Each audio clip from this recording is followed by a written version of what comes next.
Décadas que no cultivo el odio, porque aprendí una dura lección que me puso la vida, que el odio termina estupidizando, porque nos hace perder objetividad frente a las cosas. El odio es ciego como el amor, pero el amor es creador, y el odio nos destruye. Mauro Esano. Llevo ya un buen rato en el canal haciéndole videos a los sombreros de paja. Algunos se tratan de cosas que deben mejorar, otros de perspectivas cerradas que el fandom tiene de ellos. También hay algún análisis de algunos de sus desarrollos, o incluso hay uno en donde plantea una especie de debate filosófico basándose en una problemática existente, por lo que me pareció una excelente idea juntarlos todos en un solo mega video para que así, quienes no se hayan visto todos, o quienes directamente no se han visto ninguno, puedan entretenerse escuchándome decir todo lo que pienso de los Mugiwara. Pero no le demos más vueltas a esta intro y empecemos con los que para mí son los 3 peores debido a su desarrollo. Es curioso que uno de los sombreros de paja más llamativo terminara siendo uno de los miembros más aburridos de la banda, y esto se debe a que luego del salto temporal el personaje no ha cambiado en nada. Y ojo, con esto no me refiero a que no cambiara en esos 2 años que nos saltamos, ya que su diseño fue el que más distinto terminó siendo cuando le vimos regresar a Shabondi. Más bien hablo de que el Franky de la actualidad es idéntico al que vimos reencontrarse con sus compañeros en ese lugar, es decir, no ha evolucionado en ningún aspecto. Este no ha desarrollado ningún power up, tampoco ha tenido algún conflicto interesante que le haga replantearse según qué cosas, ni mucho menos se ha desarrollado más como personaje. Él simplemente está ahí siguiéndole la corriente al resto mientras dice súper estando de fondo, y claro, esto en parte se debe a que ya con eso le basta para cumplir su sueño, el cual no deja de ser recorrer el mundo junto al Sunny para así superar a su padre, quien había construido un barco que también lo recorrió, pero él no lo hizo junto a su creación. Sin embargo, yo creo que solamente con eso no basta para ser un personaje entretenido en la historia. A fin de cuentas es un personaje que tiene muchas cosas interesantes que se pueden tratar en la trama, y una de ellas se desperdició muchísimo en el arco de la isla Gyojin, donde le vimos conocer a un familiar de su padre, y en lugar de mostrarnos la conversación que tuvo, eso se dejó de lado completamente. Con eso nos hubieran ampliado un poco más la historia de Tom Sam, que de hecho es un personajazo, pero no vimos nada al respecto. Y por otro lado, en el arco de Water 7 se nos recalca por activa y por pasiva la importancia de tener un carpintero en el barco, y luego de que los Mugiwara consiguieron uno, ya eso dejó de importar, puesto que la única vez en donde realmente se necesitó uno fue cuando estos se reunieron en Wano, ya que ahí venían con el Sunny dañado, como consecuencia de haberse escapado de Whole Cake, y en lugar de mostrarnos, no sé, lo mucho que le costó a Franky reparar su más grande tesoro luego de que este fuera perseguido por Big Mom, no vimos nada, simplemente lo reparó fuera de escena y listo, problema solucionado. Es como si Oda no quisiera trabajar en Franky porque hasta cuando lo hace se queda a medias, tal como ocurrió en su pelea con Sasaki, que tuvo un potencial tremendo por lo que se cuenta entre líneas, y parece que eso no llegó a nada, pero me explico. Esa pelea da inicio debido a que el Cyborg estaba intentando escapar de los Numbers para que no dañaran el Franky Shogun, y se termina cruzando con Sasaki y Yamato, quienes ya estaban luchando. Ahí los Numbers se caen por el agujero y el carpintero toma el lugar de la furra baiteadora, dando inicio a una pelea que terminó con Franky sacrificando la creación que previamente intentaba proteger para derrotar al oficial de los Piratas Bestia. Yo interpreto de esto que aquí Franky debía tener una evolución con respecto a cómo percibe a sus creaciones, pasando de ser tesoros a los que debe cuidar a herramientas que están por debajo de su vida y la de sus Nakama en el orden de prioridades. Pero como dije antes, de esto no vimos nada, porque la pelea termina y Franky arregla su mecha fuera de escena, en lugar de mostrárnoslo brevemente reflexionar al respecto mientras lo hacía. Increíble. Pero bueno, otra cosa que también me dejó frío fue la participación nula que tuvo en las conversaciones referentes a Plutón en el cierre del arco de Wano, ya que se sepa, es el único personaje que tiene los conocimientos necesarios para construirlo, puesto que los memorizó antes de quemar los escritos en donde estaban, y a pesar de eso, cerramos un arco donde una de las más grandes revelaciones fue que ahí se encontraba un arma ancestral, y no hubo ningún diálogo interesante proveniente del mismo personaje que es capaz de construirla actualmente. Pero en fin, hoy día nos encontramos en el arco de Egghead, donde se encuentra su más grande ídolo. Esperemos que en lo que queda de arco les veamos interactuar y hacer que nuestro carpintero se desarrolle un poquito más, y que así sus acciones más interesantes tras el salto temporal no se resuman solamente a su batalla contra el señor Pink. Ahora bien, pasemos al siguiente. Y si antes hice el chiste de que Franky solo se limitaba a gritar súper de fondo, aquí tenemos a Brook, que directamente solo se limita a estar de fondo y de vez en cuando reír. Pero con él existe una razón que justifica el hecho de que actúe de forma tan pasiva en la banda, y esa es su construcción de personaje. Como todos sabrán, Brook tuvo que pasar muchísimos años estando completamente solo en el barco donde anteriormente navegaba junto a sus antiguos nakama, y esto le hizo una persona mucho más callada, además de que seguramente le aflojó algún que otro tornillo, pero el punto es que ahora que vuelve a tener compañía nuevamente, disfruta con el simple hecho de estar rodeado de gente viva que le aprecie. Por ende, podría decirse que la banda a la que pertenece es su tesoro, y esto será importante para algo que mencionaré más adelante. Pero mientras tanto, la razón por la que Brook está en este video es porque de momento solo ha tenido una actuación de peso en lo que llevamos de Nuevo Mundo, y esa fue robar los Poneglyph de Whole Cake, lo cual es bastante significativo, no se los voy a negar, pero me parece que el personaje tiene más capacidades que no se aprovechan, y una de ellas podría haber sido la de ser la voz de la experiencia dentro de la banda, ya que era el que más edad tenía entre todos, y nunca llegó a ocupar ese rol. De hecho, tuvo que entrar Jinbe en la banda para llenar ese puesto, y hablando de Jinbe,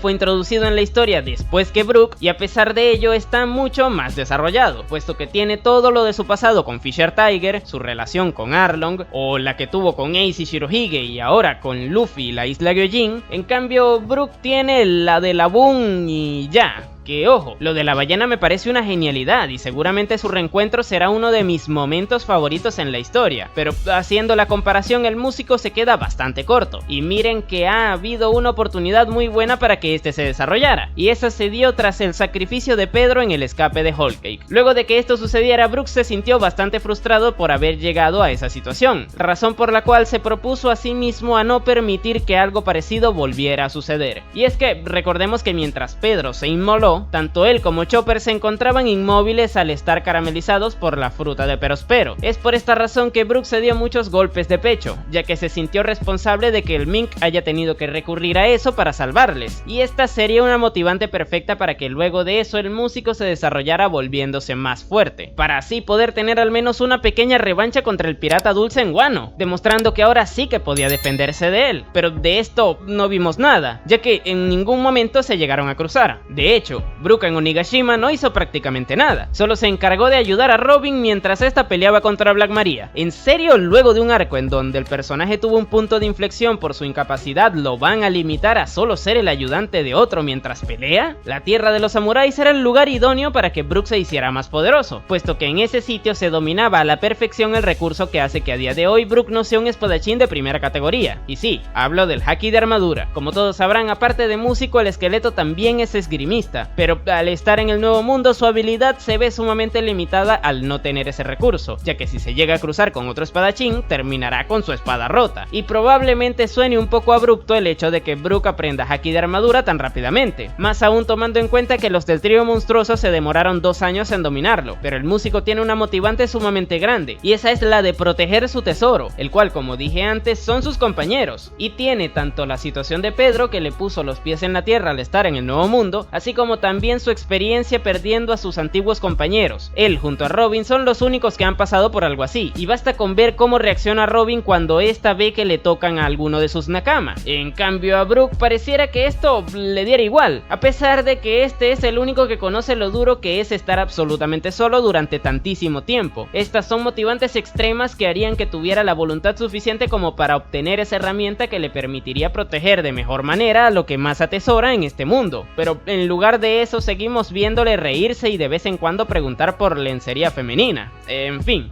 vamos con el último.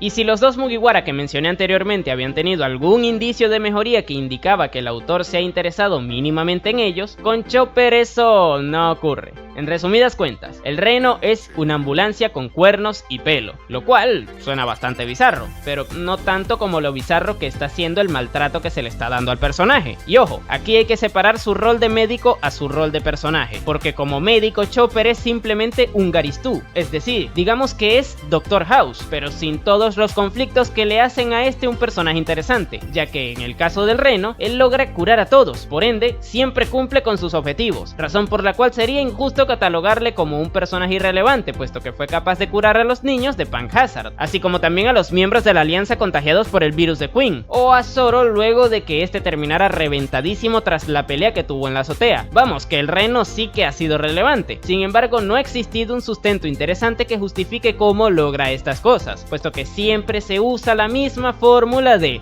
aparece alguien que necesita una asistencia médica que nadie más que Chopper pueda brindarle, Chopper se lo encuentra y de la nada se inventa un remedio que soluciona su problema. Nunca se profundiza en cómo se obtiene esa solución, es como les dije al principio, una ambulancia que va de aquí para allá resolviendo problemas. Digamos que el desarrollo que Chopper ha tenido en todo este nuevo mundo no tiene nada que envidiarle a la trama de la misión de las ambulancias en el GTA San Andreas. Pero bueno, dejando de lado esto que hace parecer al Reno una mezcla bizarra de entre el Dr. House y Kirito de Sword Art Online, con Chopper también tengo el problema de que no ha crecido absolutamente nada como personaje, y es que claro, ¿cómo va a replantearse según qué cosas si todo le sale bien? En Thriller Bark, por ejemplo, se nos mostró cómo aprendió a no endiosar a las figuras que admiraba al descubrir lo que el Dr. Hawkback le hacía a la mujer que revivió, y eso último estuvo sumamente interesante, pero luego de ello no hemos visto nada más que a Chopper molesto porque algún científico utiliza sus conocimientos para el mal. Eso lo vimos con César en Punk Hazard, y también en Wano con Queen, pero no hay nada más allá de esa reacción. De hecho, es gracioso porque luego de que se molesta tienen que llegar sus amigos a encargarse de los malos, en lugar de ser él mismo quien lo haga. Con César tuvo que ir Luffy a papeárselo, y con Queen, si no es porque Sanji llega directamente, se lo papean a él, y esto en parte es porque Chopper, a pesar de no ser el miembro de la banda más débil, es menos útil en combate que Usopp, quien sí que podría ocupar ese puesto de menos fuerte en la banda. Pero otra cosa que me molesta del personaje es su actitud, y es que al igual que Usopp, estos no demuestran tener una que sea propia de los miembros de la tripulación del próximo rey de los piratas, y no lo digo por ser cobardes, ya que eso es parte de su caracterización, lo digo porque en la mínima situación complicada se derrumban. No saben lo que me indignó ver cómo Chopper dio su brazo a torcer luego de que anunciaran que Luffy fue derrotado por Kaido por segunda vez. Tuvo que ir Sanji a darle un par de cachetadas para que reaccionara. Esto me molesta especialmente porque Chopper es uno de los personajes que más desarrollados deberían estar en ese aspecto, ya que ha sido, junto a Luffy, el que más se ha visto afectado por las problemáticas internas de la banda. Cuando Usopp se separó del resto en Water 7 fue Chopper quien más afectado se vio, y luego cuando lo hizo Sanji también en Zou, él también estuvo presente. Un mínimo de madurez debería tener al verse envuelto en esas situaciones, así como también debería confiar ciegamente en Luffy. Una reacción como la que tuvo Nami a la tercera derrota de Luffy en Wano es mucho más apropiada en este tipo de situaciones. Y por último, justo cuando pudimos verle demostrar su incapacidad y por ende algún pequeño desarrollo, nos lo dejan fuera de escena. Y hablo de la problemática de las Smiles, la cual no pudo resolver y que se comprometió a buscarle una solución, pero eso lo vimos en un SBS y no en la historia principal. Esta era la situación perfecta para ver a Chopper reaccionar ante su propia incapacidad y no lo vimos. En fin, de los tres casos vistos en este video, este es el que más me disgusta, puesto que pareciera que a Oda le da completamente igual tener al personaje estancado y sin ningún tipo de desarrollo metido en un baúl del que saca solamente cuando alguien necesita asistencia médica.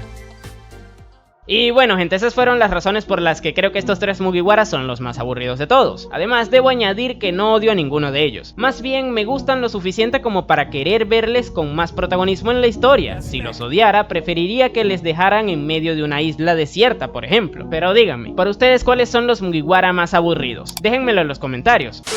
Y la verdad es que luego de escuchar esto parecería que los odio con toda mi alma, pero todo lo contrario, me gustan lo suficiente como para quererlos ver tener más protagonismo en la historia. Pero bueno, habiendo hablado de los que para mí son los peores, la cosa solo puede mejorar de aquí en adelante, y prueba de ello es que ahora hablaremos de Nico Robin, un personaje que tuvo momentazos, pero que igual a día de hoy la gente no es lo suficientemente objetiva con ella. Pero no nos enredemos y entremos en materia.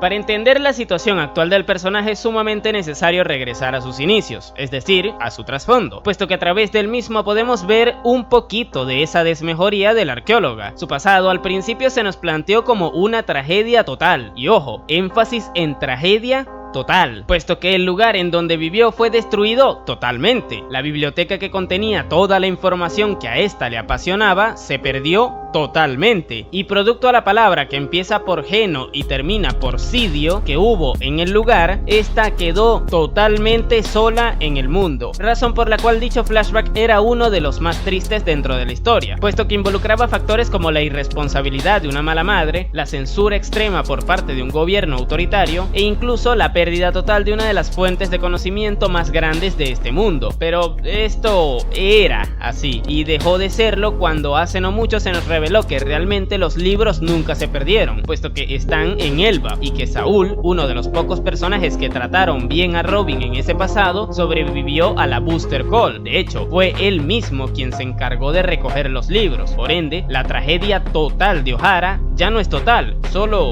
es tragedia. Ahora es un flashback más del montón, puesto que lo único lamentable que se perdió en esa isla condenada fue la vida de los eruditos, los cuales eran los únicos que le trataron bien. En retrospectiva, la estirada de pata de Olvia da igual, puesto que esta nunca dejó de ser una mala madre por haberla abandonado, y el resto de habitantes que iban en el barco y que fueron papeados por Akainu también dan igual, ya que toda esa gente veía a Robin como a un demonio por el simple hecho de haber comido una fruta del diablo. Si se buscaba que tuviéramos empatía por esa gente, que al menos Oda se hubiera molestado en mostrarnos un panel en donde algunos de ellos fueron buenos con Robin. Además, se nos vendió que tras eso, Robin quedó totalmente sola en este mundo, pero esto nunca fue así, puesto que Aokiji le ayudó haciendo de la vista gorda cuando lo necesitó, además de que Saúl nunca estuvo muerto, y aunque no estuviera con ella, tarde o temprano se reencontrarían. Por esta razón el flashback de Robin empeoró luego de esa revelación. No obstante, las secuelas de dicho evento siguen siendo las mismas, ya que debido a haberlo perdido todo,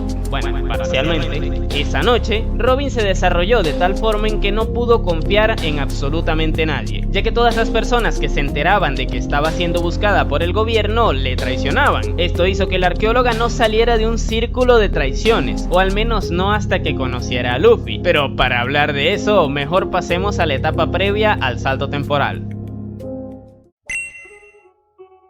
Durante la construcción de la problemática del arco de Arabasta, Nico Robin se mostró dispuesta a colaborar con Luffy para así poder traicionar a Crocodile si se le daba la oportunidad. Es por esta razón que en Little Garden le ofrece el log post de Arabasta a los Mugiwara, y de la misma forma justifica que haya sacado a Luffy de las arenas movedizas luego de que perdiera por primera vez contra el Señor del Garfio. Sin embargo, esta no se esperaba que, luego de que el Sombrero de Paja derrotara a Crocodile, también le salvara la vida sacándola de la tumba en la que se encontraba.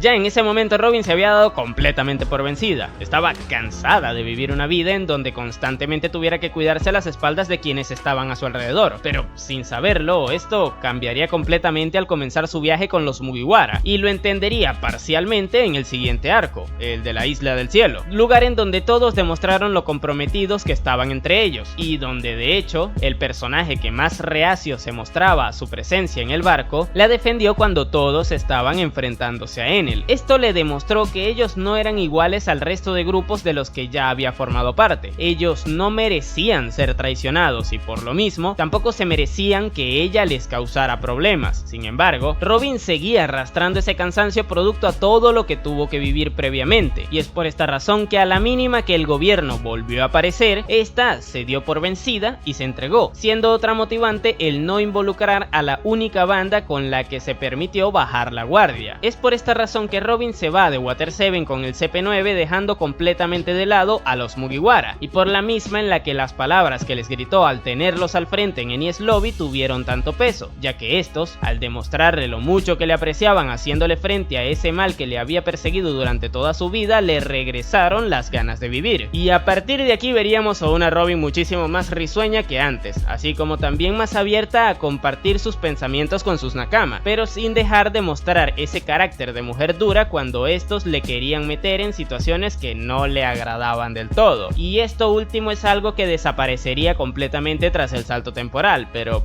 para hablar de eso mejor pasemos al siguiente punto.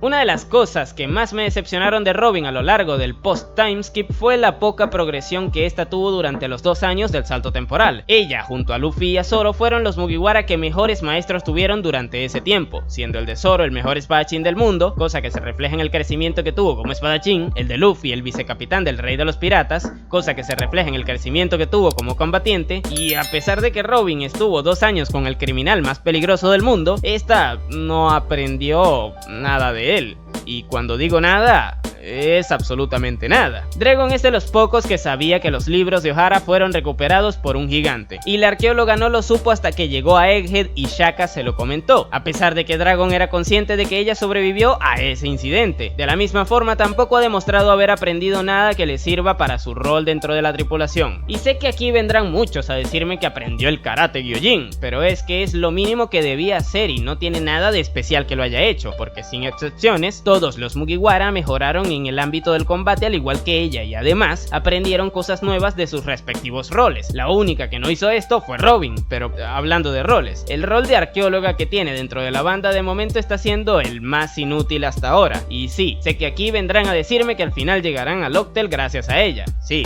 eso lo sé, pero eso no quita que durante todo este camino esta no nos ha revelado cosas realmente importantes del siglo vacío, a pesar de que ella se encarga de investigarlo y que además cada vez se encuentran más poneglyphs en donde se comenta lo ocurrido en ese periodo de tiempo. Y es que esto es algo que puede que muchas personas no sepan, pero todos los poneglyphs tienen información importante para la historia, no solo los rojos, puesto que algunos revelan la ubicación de otros poneglyphs o de armas ancestrales, o también narran lo ocurrido en el siglo vacío. De momento nos hemos encontrado con un montón de estas piedras. Por ejemplo, sin irnos muy atrás en la historia, en Whole Cake se copiaron 2 poneglyphs adicionales al rojo, y en Wano habían otros 2 más aparte del rojo que se encontraron escondidos. Robin en teoría debería haberlos traducido, pero no los ha interpretado, y como bien dije antes, todos son importantes. Como mínimo alguno de ellos debería revelar algo del siglo vacío, pero la arqueóloga por lo que sea no los interpreta.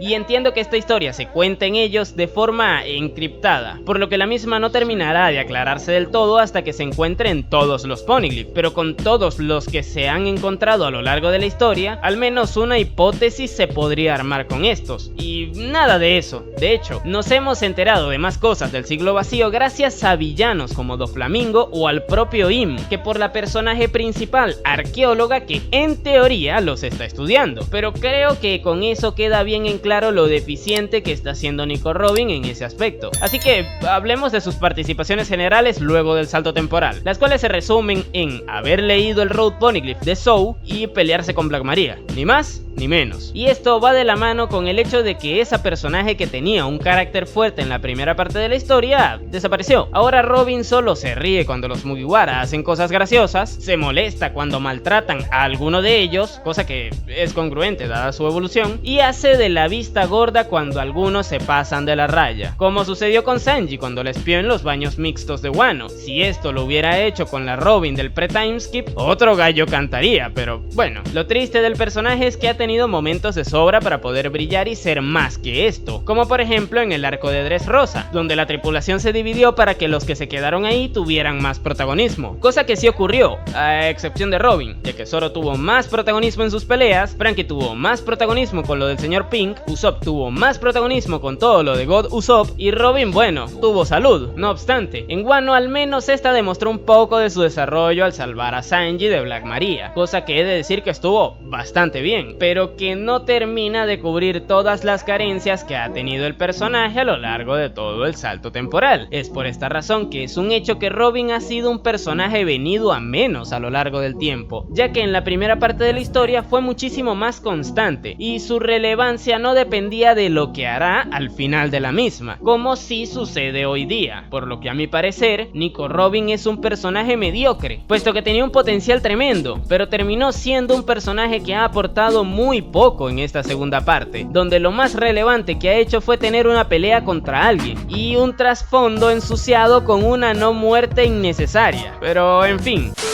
Fuertes declaraciones, he de decir, pero creo que son necesarias, ya que a mi parecer el fandom la tiene demasiado sobrevalorada. Y ojo, sobrevalorada en el sentido de que te dicen que objetivamente es de las mejores sombreros de paja, pero creo que con esto se demuestra todo lo contrario. Y de hecho, más adelante veremos que existen miembros de la banda muchísimo más completos e interesantes que ella. Pero de momento pasemos a Zoro, quien también tiene una problemática parecida a la de la arqueóloga, así que analicemos la decadencia del cazador de piratas.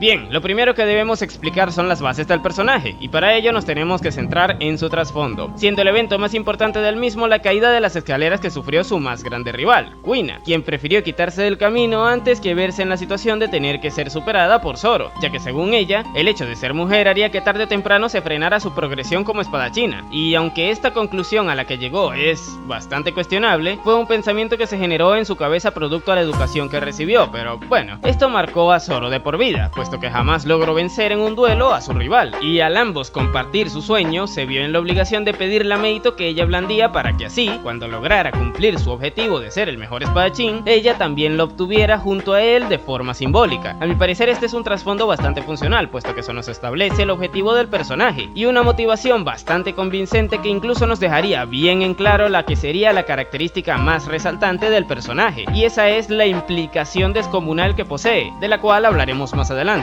Pero volviendo a su trasfondo, yo creo que este es lo suficientemente bueno como para que el personaje sea completamente funcional, y para esto me gustaría tomar como ejemplo al de Nami, que a día de hoy sigue siendo bastante interesante y se mantiene vigente en todos los aspectos en los que el personaje evoluciona. Ejemplo de ello es el conflicto racial que se trabajó en la isla de Gyojin, donde se exploró un poco más de la problemática que hubo con Arlong en la villa Kokoyashi, cosa que en aquel entonces solo se mencionó, y lo que intento demostrar con todo esto es que Zoro no necesita otro trasfondo para tener conflictos interesantes. Simplemente necesita que se exploren más aspectos que influyeron en el que ya tiene, para que así el personaje demuestre que puede seguir desarrollándose. Como bien mencioné antes, Kuina decidió quitarse del medio porque creía que estaría limitada por ser mujer. No hubiera sido buena idea que Zoro, a lo largo de su travesía, se topara con una problemática similar y que gracias a esa vivencia que ella tuvo la solucionara. Así se demostraría que el personaje no es solamente una máquina de dar espadazos como muchos dicen. Otro ejemplo de cosas que se podrían haber aprovechado más es el hecho de que pasó toda su juventud en la villa Shimotsuki, lugar que fue fundado por gente proveniente del país de Wano, pero al final no se le dio prácticamente nada de enfoque a esto. Pero en definitiva, el trasfondo de Zoro no es que se haya quedado corto con el tiempo, lo que está es sumamente desaprovechado. Pero bueno, ya que tenemos bien en claro que el personaje no necesita otro flashback como sucedió con Sanji, ¿qué viene después de esto?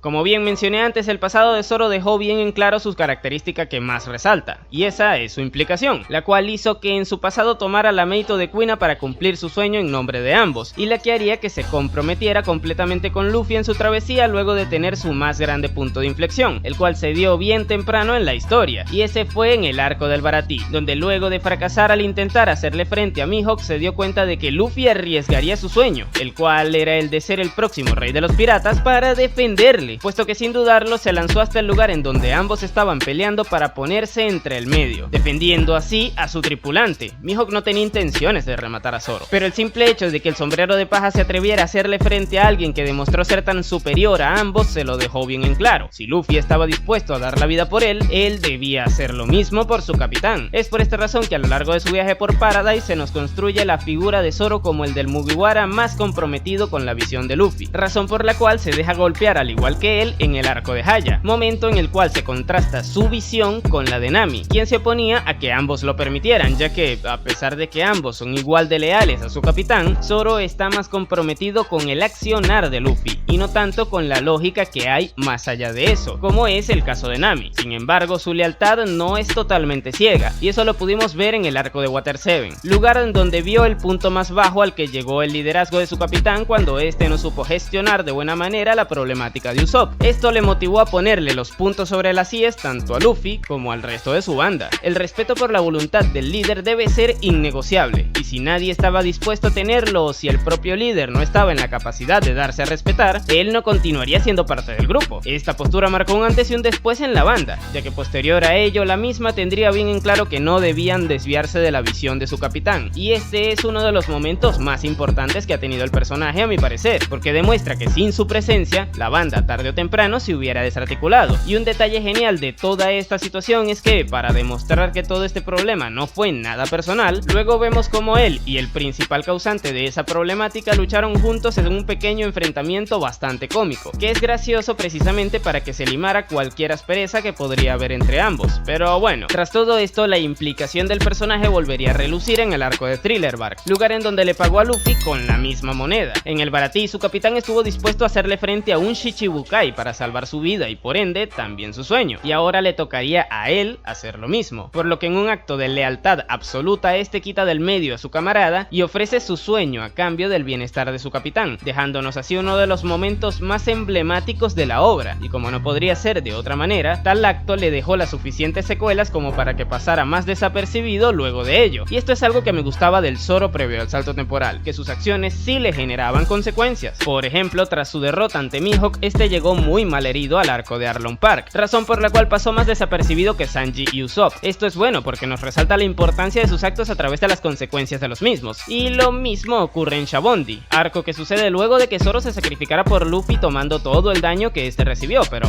bueno, ahora toca hablar de lo ocurrido durante y después del salto temporal.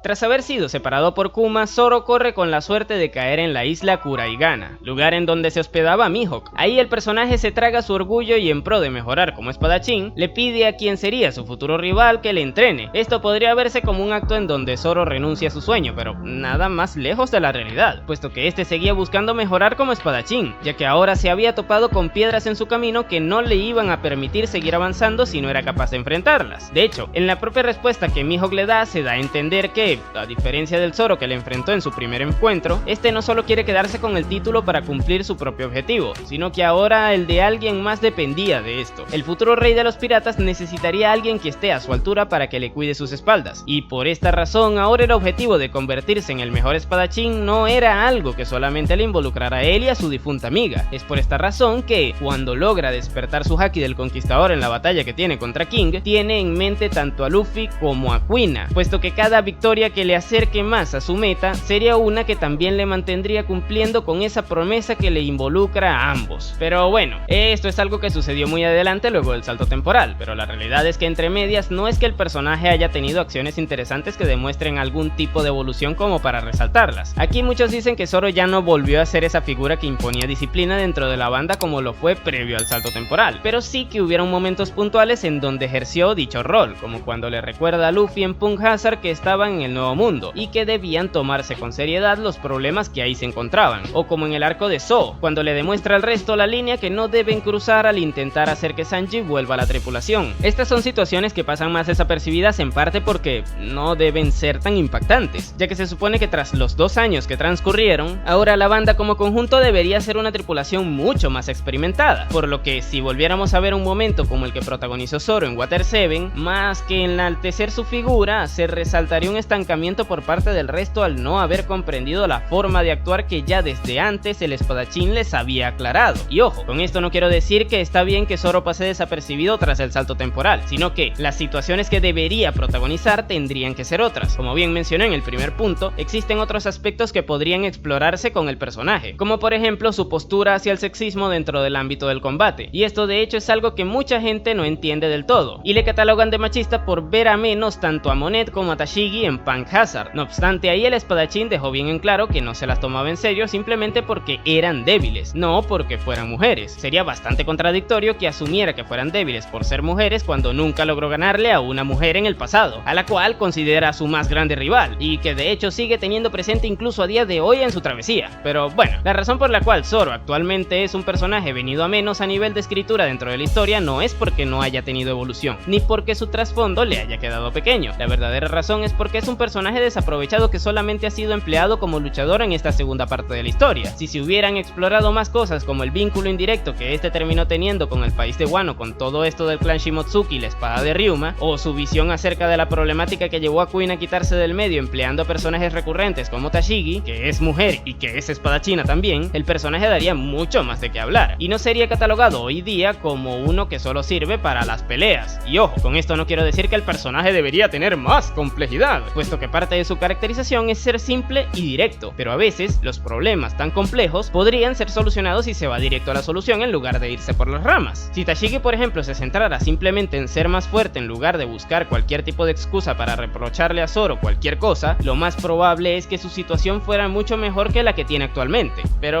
en fin.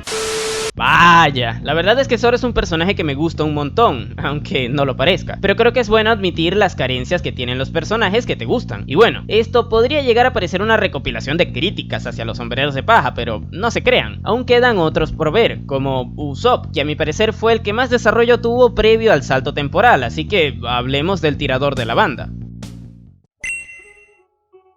Bien, creo que es buen momento para explicar una cosa que le he dicho a muchas personas últimamente. Usopp es el personaje que tuvo el mejor desarrollo antes del salto temporal. Ni Robin, ni Sanji, ni Zoro, ni Luffy. Simplemente Usopp es el mejor. Y la razón es muy simple. De todos los Mugiwara es quien tuvo el conflicto que más se tardó en resolver durante dicho periodo de tiempo. Desde su introducción se nos presenta el principal problema del personaje. Y no es ser un cobarde, ya que esa es parte de su caracterización. El problema del tirador es su autoconfianza, la cual no le permite ver de lo que realmente es capaz, y es por esa razón que su objetivo es algo tan simple como convertirse en un bravo guerrero del mar, misma que también hace que se la pase la mayoría del tiempo huyendo de los problemas en lugar de enfrentarlos, y esto lo podemos ver en su propio arco introductorio, donde pasó la mayor parte del tiempo desempeñando un rol un poco más secundario en la resolución del problema del mismo, hasta que se apoya en Zoro, personaje muy importante para dicha evolución de hecho, y le dispara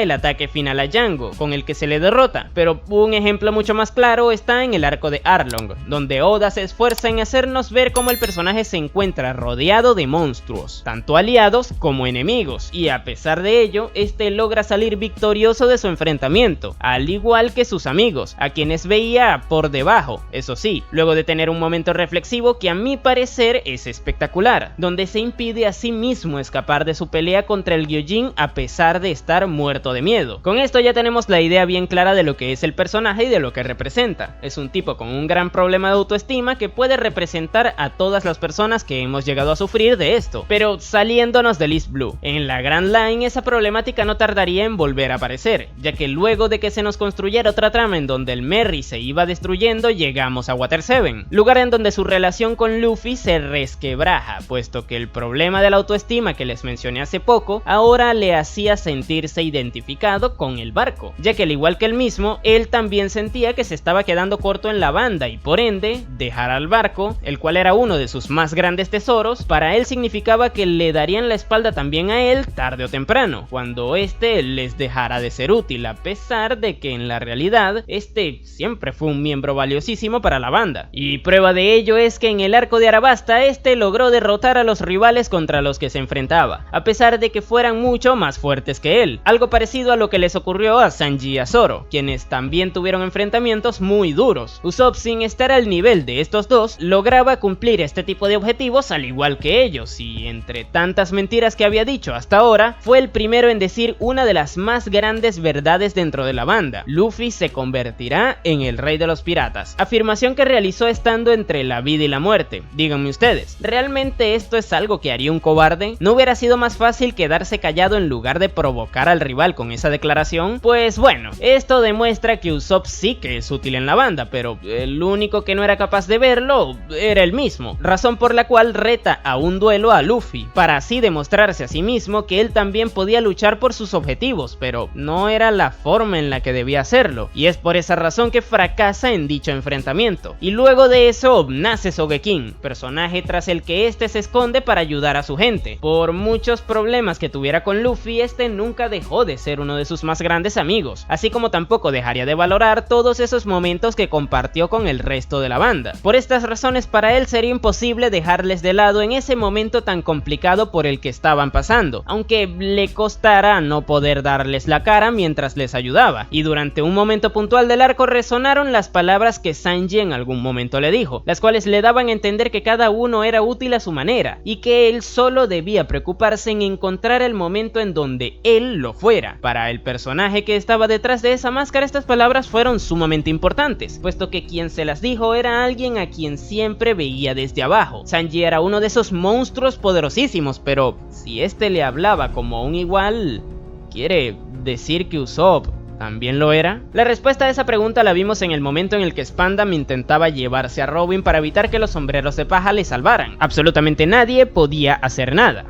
O nadie que no fuera Usopp, puesto que desde una larga distancia un tiro perfecto impacta contra el miembro del CP9, salvando así a esa persona que previamente les había mostrado su verdadera cara al pedirles que le salvaran. Con esto quedó bien en claro que el personaje que se escondía detrás de esa máscara también era un monstruo, pero al igual que Robin, este también debía dar su verdadera cara. Y es por esta razón que en el momento en el que más vulnerable se encontraba Luffy, este apareció sin máscara que le tapara el rostro, demostrándole que siempre estuvo apoyándole y que jamás le dejaría de lado, algo que suena insignificante pero que le dio las fuerzas suficientes al capitán para que concluyera el enfrentamiento que este tenía. Y tras esto se cierra la trama del Merry y Usopp vuelve a la banda en un reencuentro bastante emotivo cuando volvieron a Water 7, pero tocaría afrontar otro desafío. Ya hasta este punto del análisis nos ha quedado bien en claro lo fuerte que realmente es Usopp, pero ¿qué tan valiente es? La respuesta la tendríamos en el arco de Thriller Bark, lugar en donde Usopp estuvo muerto de miedo desde que entramos al lugar hasta que nos fuimos, pero entre medias ocurrió un problema que ni los más poderosos de la banda pudieron solucionar, y ese se llamaba Perona, la cual, gracias a sus poderes, inhabilitaba a todo aquel que tuviera una buena autoestima, y en vista de que ninguno de los tres monstruos pudo ocuparse de ella, a nuestro narizón le tocó ponérsela del 10, dejándonos la que a mi parecer es una de las mejores peleas de One Piece, puesto que Sogeking volvió, pero no para quedarse sino para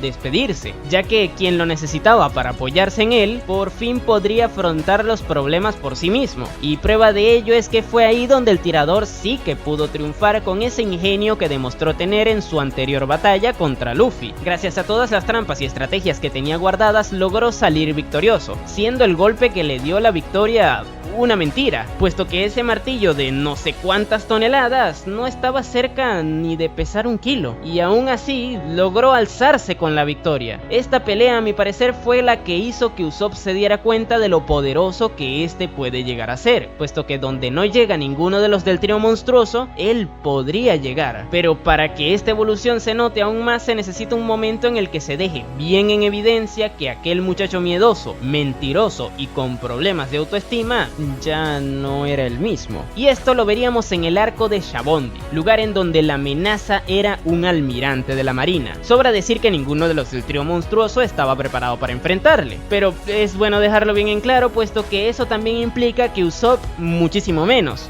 Ustedes lo saben, yo lo sé, y sobre todo, él también lo sabía. Y aquí es donde se genera la situación. Un malherido Zoro se encuentra con Kizaru, el cual se disponía a ponerle fin al espadachín, y Usopp, al ver esto, en lugar de correr hacia el lado contrario, se le para al frente con intenciones de defender a su Nakama. ¿Se acuerdan cuando les dije que Zoro era un personaje muy importante para su evolución? Pues bueno, Usopp siempre le vio como a un protector, un tipo fuerte que podía usar como escudo ante cualquier amenaza, pero ahora es el mismo quien defiende a ese monstruo de uno más grande, y la importancia de esto no es si pudo defenderlo o no, sino el hecho de que, a pesar de ser un tipo miedoso, a pesar de que la amenaza no podía ser derrotada por ninguno de ellos, y a pesar de que él mismo sabía que no podía solucionarlo, le hizo frente, y esto no es algo que una persona miedosa haría, ni tampoco algo que haría el Usopp que vimos en el arco de la Villa Syrup, y todo esto es gracias a esta evolución que les he ido narrando. Por esta razón es que yo no podría decir que Usopp es un personaje aburrido, ya que a mi parecer toda la problemática de su autoestima, de su insubordinación que tuvo en Water 7, de la relación que tuvo con el Merry y de su crecimiento personal a lo largo de esta primera parte del viaje, hacen que esté completamente convencido de que es el mejor Mugiwara del pre-timeskip. Ningún otro personaje tuvo tanto desarrollo hasta ese momento, pero luego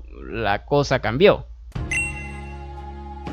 Y aquí no me voy a extender mucho, puesto que esta es una cosa que todo el mundo tiene bien en claro. Tras el salto temporal, el personaje ha tenido un reseteo extraño. Es como si el Usopp que volvió a Shabondi estuviera recién salido de la Villa Syrup, en lugar de ser ese bravo guerrero del mar que le hizo frente a un almirante de la marina. Aunque también se le meten muchos palos al personaje, los cuales se merece, sí, pero lo dejan también en un lugar en donde no merece estar, porque como dije en el punto anterior, todo lo que ocurrió ocurrió antes del salto temporal le hacen ser mejor que muchísimos Mugiwara incluso hoy día. Yo confío en que cuando vayamos a la isla de Elbaf el personaje se recupere, y tampoco es tan difícil que lo haga, puesto que la motivación de estar en la isla le bastaría para recuperar esa confianza que perdió sin ningún motivo aparente durante todo el Nuevo Mundo, a pesar de que ahí también haya realizado acciones de bastante peso, como lo fue el salvar a Luffy en Dressrosa con ese disparo kilométrico perfecto que derrotó a Sugar, del cual dependía la trama, puesto que si no hubiera acertado, todos hubieran olvidado al sombrero de paja, este se hubiera transformado en un juguete, Doflamingo hubiera masacrado a Law y a saber qué le hubiera ocurrido al resto de la banda. Pero bueno, en resumen, lo que le ocurrió a Usopp fue algo bastante decepcionante, puesto que pasó de ser el mejor Mugiwara del pre-timeskip a uno tan ausente que incluso llega a ser infravalorado, poniéndolo como el peor de todos en general, pero que dada su poca aportación en el último tramo de la obra y a la involución que ha tenido, llega a ser comprensible que ocupe de cierta manera ese puesto. A fin de cuentas, la gente tiene memoria selectiva y prefiere recordar otras cosas más importantes para la historia, como el flashback de Robin para posicionarla como un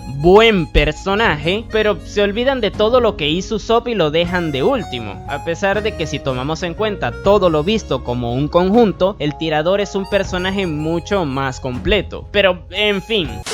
hasta ahora podría llegar a parecer que todos los Mugiwara empeoran tras el salto temporal, pero la realidad es que existen otros que se mantienen de muy buena manera, y un buen ejemplo de ello es Jinbe, quien de hecho se unió hace no mucho en la banda. Debido a esto, varias personas le critican por haberse sumado demasiado tarde, pero ¿tendrán la razón? Ya lo veremos.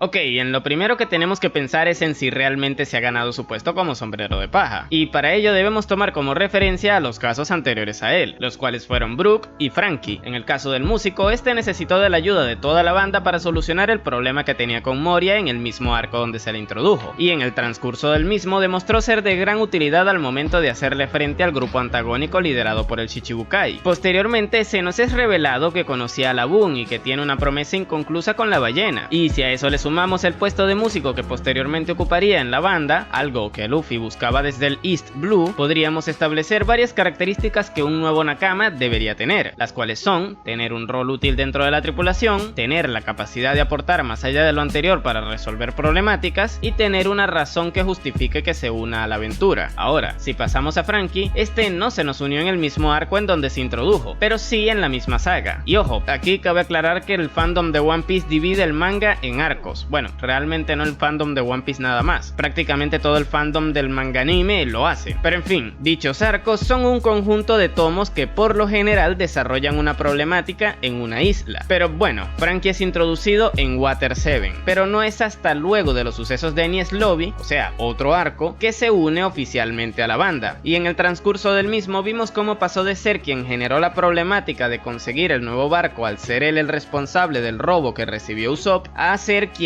la resolvió construyendo el Thousand Sunny. Y mientras todo esto ocurría, le vimos apoyar de múltiples formas a los sombreros de paja en el arco de Enies Lobby. Ahora bien, si hablamos de las características que ya tomamos de Brook, Franky las cumple también, puesto que tiene un rol útil dentro de la tripulación al ser un carpintero. Además, también tiene la capacidad de aportar a la resolución de las problemáticas dejando de lado su rol, siendo en este caso un buen luchador, y por último posee una razón que justifica su salida a la aventura, ya que busca viajar por todo el mundo junto al barco que construyó. Ahora, como ya tenemos bien claros estos dos casos, ¿qué sucede con Jinbe? Al igual que Franky, este no se unió a la banda en su arco introductorio, ya que recordemos que su primera aparición fue en el arco de Impel Down, y no es hasta Wano que se une formalmente a la banda. No obstante, durante todo ese trayecto estuvo presente en varios arcos, siendo indispensable para la supervivencia de Luffy en la guerra de Marineford, así como también para que no cayera en un abismo tras las secuelas del arco anteriormente mencionado. Posteriormente le volveríamos a ver en la isla Gyojin, donde nuevamente le salvó la vida a Luffy con la transfusión de sangre. Más adelante en Whole Cake ayudó a los sombreros de paja en su asalto a la boda de Sanji, siendo también el responsable de que pudieran escapar del mar de Totoland al ser él quien llevaba el control del timón del Sunny, y luego se terminó uniendo en Wano antes de que invadieran Onigashima. Como pueden notar, en el transcurso de tiempo en el que fue presentado y se unió, Jinbe fue capaz de aportar de distintas distintas maneras a la trama principal de la historia, por lo que si lo ponemos a prueba con la lista de cosas que creamos tomando como base los dos casos anteriores, también aprueba, ya que tiene un rol bien establecido dentro de la tripulación, siendo el timonel del barco. Por otro lado, también es capaz de cumplir otras funciones para resolver problemáticas, siendo un muy buen luchador o también sirviendo de apoyo para Luffy gracias a su experiencia. Y por último está el caso de las razones que tiene para unirse a la aventura de Luffy, las cuales son varias, pero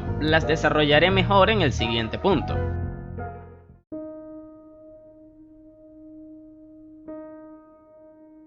La razón principal que tenía Jinbe para unirse a los sombreros de paja es simple, y esa es la de apoyar al defensor de su territorio. La isla Gyojin es un lugar que frecuentan muchos piratas, y por lo mismo eso le hacía un lugar bastante inseguro para sus habitantes, hasta que Shirohige la reclamó como su territorio, volviéndose así un lugar mucho más seguro. No obstante, tras su muerte el territorio pasó a ser nuevamente tierra de nadie, por lo que Big Mom se aprovechó de ello y le ofreció al reino Ryugu un trato, el cual consistía en darle su protección a cambio de una cantidad mensual de dulces preparados en ese lugar. Este convenio hizo que Jinbe y su tripulación, los Piratas del Sol, pasaran a ser absorbidos por la flota de la Emperatriz, pero tras los sucesos de los arcos de la isla Gyojin y de Whole Cake Island, Luffy reclamó el territorio como suyo, y posteriormente Jinbe, quien estaba vinculado a los Piratas Dulces, pasa a ser miembro de los Sombreros de Paja. Y claro, aquí podemos observar un patrón clarísimo, y es el del que el Caballero del Mar termina apoyando de alguna u otra manera al pirata que protege el territorio de la isla Gyojin, por lo que si nos basamos enteramente en un fin utilitario, es lógico pensar que se une a la banda de Luffy para ayudarle, ya que es él quien actualmente es responsable de resguardar ese lugar. Pero esto por sí solo sería un acto de interesado, y eso no cuadra con la imagen honorable que se tiene de Jinbe, la cual se mantiene debido a que existen otras razones por las que el Gyojin actualmente es un sombrero de paja, y estas son: la primera es la voluntad heredada de Ace y Shirohige, y es que como todos sabrán, en el caso de Ace, su última voluntad fue la de proteger a Luffy de Akainu, y tras este ser asesinado por el almirante, Jinbe se encargó de mantener viva esa voluntad al ser él quien evitó la muerte del sombrero de paja en lo que quedaba de guerra. Pero, ¿qué razones tenía Jinbe para heredar esa responsabilidad? Recordemos que ambos se hicieron muy amigos mientras estaban encarcelados en Impel Down. Esto le da sentido a que pueda llegar a tener cierto deseo de cumplir la última voluntad de su difunto amigo, pero también debemos tener en cuenta que fue el propio Luffy quien le liberó de la cárcel, por lo que ahí tendría también una deuda con quien más adelante terminaría siendo su capitán. Jinbe le debe su libertad a Luffy, y una muy buena forma de pagarle es ayudarle en la búsqueda del One Piece estando presente en su tripulación. Y hablando del One Piece, ¿qué tal si hablamos acerca de las últimas palabras de Shirohige?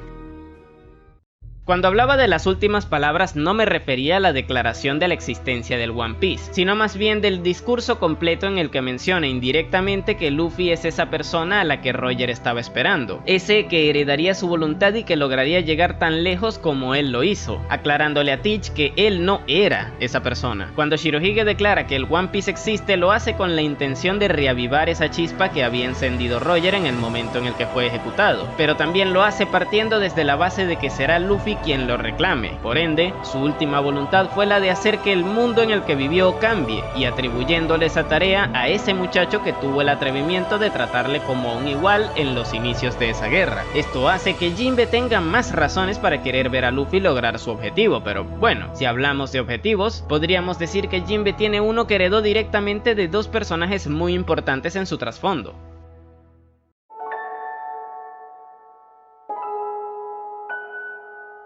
Fisher Tiger y la reina Otohime fueron dos personajes que en vida lucharon contra el racismo que estaba arraigado en el mundo, y ambos sirvieron de inspiración para Jinbe, quien en la actualidad busca continuar luchando en contra de ello, heredando así la voluntad de ambos. Y una acción clara que realizó teniendo esto como objetivo fue la transfusión de sangre que mencionamos anteriormente, la cual detonó la derogación de la ley que lo impedía en la isla Gyojin, y tras ver la aceptación que recibieron los sombreros de paja por parte de la sociedad submarina, tuvo la mejor mejor evidencia posible de que eran ellos quienes serían capaces de encontrar una solución para la problemática por la que Tiger y Otohime murieron, por lo que esto le vincularía mucho más a la banda. Y aquí me es inevitable mencionar las semejanzas que pueden haber entre Fisher Tiger y Luffy y entre Nami y la reina Otohime, siendo el primer caso ambos capitanes que les ofrecían libertad a las personas con las cuales se encontraban. De hecho, es el propio Luffy quien le libera a él estando encerrado en Impel Down, pero si hablamos de Tiger solamente, su lucha fue tan fuerte por la misma que fue capaz de permitir que una humana abordara su barco, a pesar de que este tenía serios problemas en contra de los mismos. Y en el caso de Luffy, el hecho de que este no tenga ningún tipo de racismo en él hizo posible que permitiera que Jinbe, un Gyojin, formara parte de su tripulación, siendo este un Gyojin entre humanos. Y algo bastante curioso es que cuando Jinbe estaba en la tripulación de Tiger, Koala, quien era una humana, estaba entre Gyojins, por lo que ahí hay cierta semejanza. Pero ahora, si hablamos de Nami y Otohime, la reina de la isla Gyojin creía fuertemente en la idea de dejar de lado el rencor que pudiera haber entre ambas razas, y dedicó gran parte de su vida a la lucha por ello, algo que posteriormente vería el propio Jinbe en Nami, que tras ser esclavizada por Arlong en su juventud, algo por lo que el Gyojin se sentía responsable ya que fue él quien le liberó de Impel Down, no tuvo problemas en dejar de lado el posible rencor que pudo llegar a tener en contra de la raza que tanto le maltrató, ya que entendió que ese no sería un camino que le hiciese avanzar en su vida. Así como Otohime dejó de lado su rencor por los humanos que le maltrataron, Nami también lo hizo, y esto nos dejó un hermoso momento que afianza más la relación que el Gyojin tiene con sus compañeros de tripulación.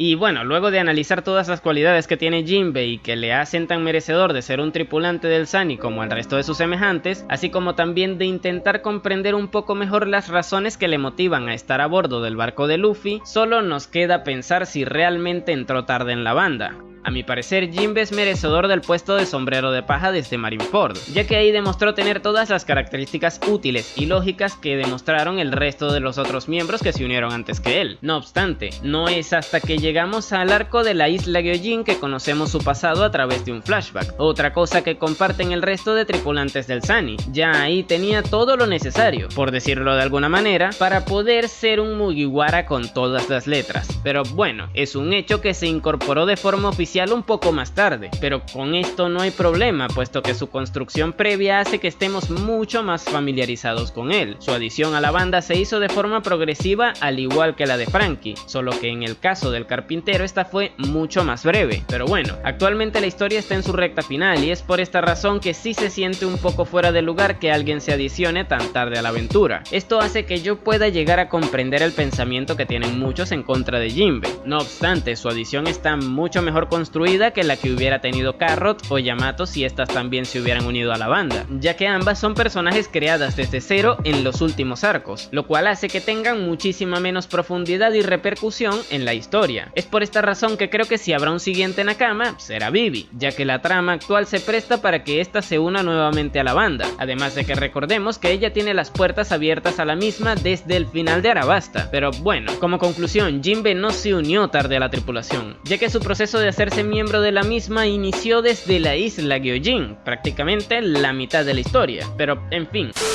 Ciertamente Jinbe es un Mugiwara bastante interesante por todo lo que representa en la historia, y precisamente por eso a día de hoy es uno de los que más me gustan. Pero hablando de eso, ahora toca entrar en el top 3, y para abrir con esto hablaré de Sanji, más precisamente de un pensamiento que tienen los fans locos de Zoro que quieren que se le deje de lado, pero ¿por qué razón se equivocan con esto?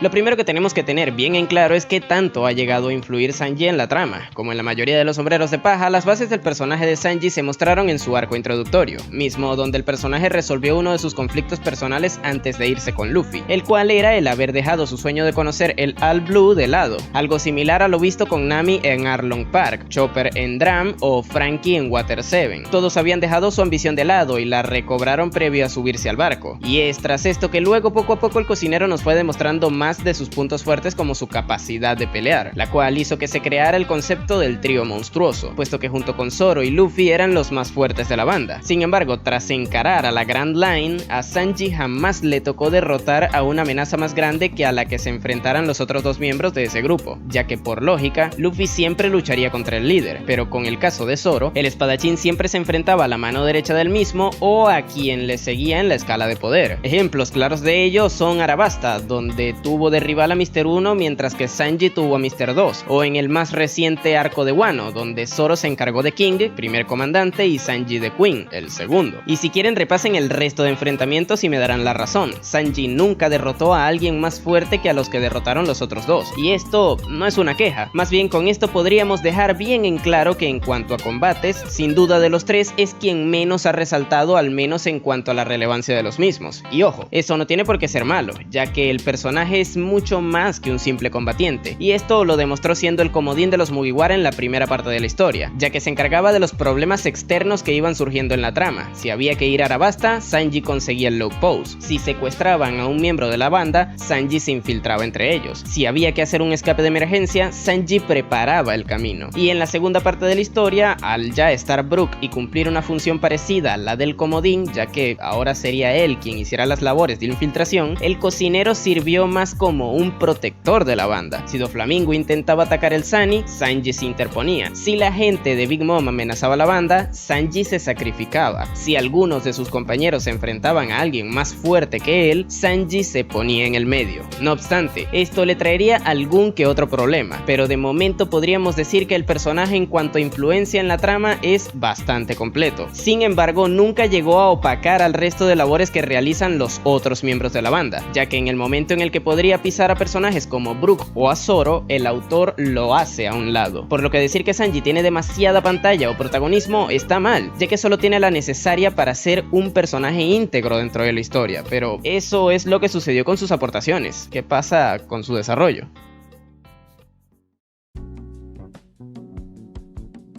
A lo largo de cualquier historia bien hecha, vemos cómo la mayoría de los personajes principales van evolucionando en el camino, es decir, sus aventuras van haciendo que ellos cambien en función a la trama. Si la historia requiere que el personaje realice una función complicada en el futuro, la trama le irá colocando problemáticas que le irán preparando para ello. De la misma forma en que si la historia requiere que el personaje en cuestión obstaculice la trama de alguna u otra manera, este de cualquier forma será conducido a un mal camino, si es que ya no lo estaba de antes. Con Sanji, por ejemplo, vemos ambos casos, siendo en el primero de ellos, o sea, el de la preparación para un buen camino, la influencia que tuvieron en el Zoro y Luffy en el arco del Baratie. La trama necesitaba que la banda tuviera un cocinero y a la vez alguien lo suficientemente fuerte como para que el espadachín tuviese un semejante, por lo que en el arco introductorio de Sanji también se incorpora a Mihawk, personaje que sirvió para poner a prueba la voluntad de Zoro por cumplir su sueño, y la de Luffy por defender el sueño de su compañero. Recordemos que en el enfrentamiento entre espadachines Zoro es brutalmente humillado, y este estuvo dispuesto a dar su vida como apuesta al intentar quitarle el puesto del mejor espadachín del mundo al Shichibukai, y aunque perdió su duelo, no se arrepintió, ya que era su sueño por el que estaba luchando, y tras ser derrotado, Luffy, quien era espectador de ello, no dudó ni un segundo en interponerse antes de que Mihawk pudiera darle el golpe de gracia a su compañero, aunque todos sabemos que igual no se lo iba a dar, pero bueno, la intención es lo que cuenta, dándole igual la abismal diferencia que había entre él y ellos, demostrando así el compromiso que este tenía con su Nakama. Todo esto, recordemos, teniendo a Sanji como espectador, quien se encontraba con un conflicto interno, ya que este había dejado de lado su sueño de encontrar el All Blue por vivir junto a su gente. Ver esta situación obviamente fue el motivante necesario para que tomara la decisión de irse luego de resolver la problemática que surgió con Krieg en el Baratie. Esto fue el primer punto de inflexión del personaje, y para que se diera, el autor hizo que brillaran dos personajes más, ya que Zoro también tuvo su punto de inflexión en ese momento, y Luffy demostró algo que más adelante nos quedaría bien en claro, y es que le metería el pecho hasta lo imposible por cualquiera de sus compañeros. Pero luego tenemos el otro caso del desarrollo de Sanji, y es en donde la trama le prepara para que sea él quien lo obstaculice. Producto de llevar a cabo la labor de protector de la banda a lo largo de la segunda parte de la historia, este se sacrifica a sí mismo para evitar tener problemas contra Big Mom, y esto hizo que la banda tuviera que ir a rescatarle, pausando así su viaje hacia Wano. Debido a que Sanji no se valoraba a sí mismo, a este no le entraba en la cabeza que sus compañeros se metieran en problemas por él, y fue por esa razón que de buenas a primeras les rechazó ya estando en los dominios de Big Mom. Esto hizo que brillara Nami como personaje, ya que a lo largo del arco sirvió como la mano derecha de Luffy. Fue ella quien se encargó de apoyar a su capitán en todos los sentidos, incluso peleando contra los piratas dulce, demostrando así que no era simplemente un miembro de los cobardes dentro de la banda. Por otro lado, es gracias a que fueran a Whole Cake que Brook hizo su más grande aportación en lo que va de post-timeskip, ya que fue ahí cuando consiguió las copias de todos los poneglyphs que poseía la emperatriz, incluyendo uno de los rojos, o sea, de los que indican el camino a Locktel. Pero bueno, el punto de inflexión de Sanji aquí se dio en el momento en el que se reencuentra con Luffy luego de haberle rechazado. Es ahí cuando su capitán le hace entrar en razón diciéndole que sin él no tiene sentido que siga persiguiendo su sueño, poniendo así por encima el bienestar de todos sus compañeros antes que su más grande objetivo. No creo que nadie estará en contra de que este ha sido uno de los mejores momentos de Luffy, y esto, junto con el resto de cosas que mencioné antes, se dio gracias a que Sanji tuvo ese punto de inflexión en la historia. El cocinero no opaca a sus compañeros en el momento en el que se le da pantalla, más bien hace que el resto brille cuando es él quien está en el centro de todo. Pero ¿y qué pasa con su trasfondo entonces? ¿Es bueno que tenga más que el resto?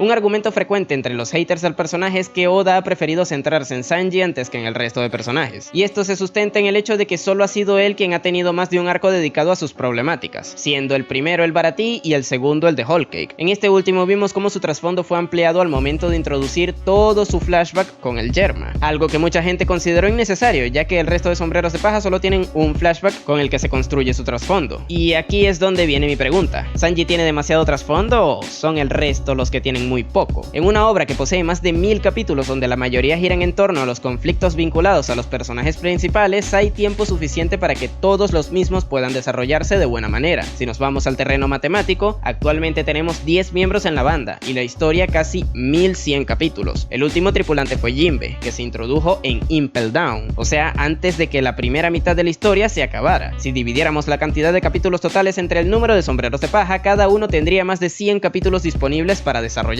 Esto obviamente tiene muchos matices y muchos peros, pero lo que quiero demostrar con esto es que es indiscutible que ha habido tiempo de sobra para desarrollarles a todos. No es que Oda ha dejado de darle más trasfondo a Zoro por habérselo dado a Sanji, o que simplemente decidió dárselo a Sanji y a Zoro no, porque tiempo le sobró para que ambos lo tuvieran. Por ende, el tema aquí no es que Sanji tenga demasiado trasfondo, sino que el resto no tienen el suficiente, no aportan mucho en la trama, o las dos. Y a mi parecer las cosas deben nivelarse en la mayoría de los casos hacia arriba, y con esto me refiero a que el resto de personajes principales deberían tener tanta relevancia en la historia como Sanji, ya sea por trasfondo, aportaciones o la evolución que han tenido, o incluso todas como un conjunto. Oda no debería dejar de lado a Sanji en los próximos arcos, ya que la cantidad de veces que interviene es la ideal, y por ende la que el resto de Mugiwaras debería tener. Y con esto no me refiero a que debamos contar todas las veces en las que Sanji hace algo y quejarnos si el personaje que nos gusta no tiene exactamente la misma cantidad de aportaciones que él. No hay que ser tan exagerados, pero sí hay que entender que el del problema no es el cocinero.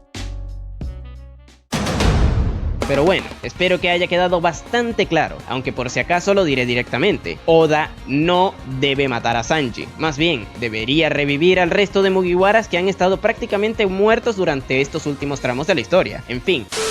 ¿Cómo se nota que me gusta el cocinero, verdad? No obstante, el personaje tiene ciertos detalles como eso de ser un enfermo total con las mujeres que no me agrada del todo, razón por la cual está en el top 3 y no en el 2, y la ocupante de este último es Nami, que para los veteranos del canal saben que adoro con todo mi corazón, y que de hecho está infravalorada dentro del fandom, así que ya verán el análisis que realmente se merece.